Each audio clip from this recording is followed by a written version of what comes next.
એને ધૂપ કર્યો હોય કે ન કર્યો હોય એની જરૂર નથી. ઝાડની ડાળની ઉપર બે પક્ષી બેઠેલા, હોલો અને હોલી, અને એમાં શિકારી નીકળેલો. શિકારીને શિકાર આખો દિવસથી મળેલો નહીં, અને હોલા ને હોલી ઝાડની ડાળની ઉપર બેઠેલા જોયા એટલે શિકારીએ તીર નોંધ્યું. એ આમ પણસને ખેંચીને તીરને ચડાવ્યો, હોલા ને હોલીની માથે તીરને નોંધ્યું. એટલે હોલાએ કીધું કે ઉડી જાય, કાળ નીચે આવી ગયો છે.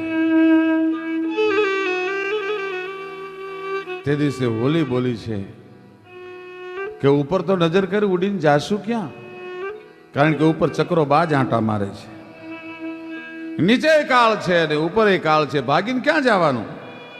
પણ એકવાર પરમાત્માને યાદ કરી લઈએ.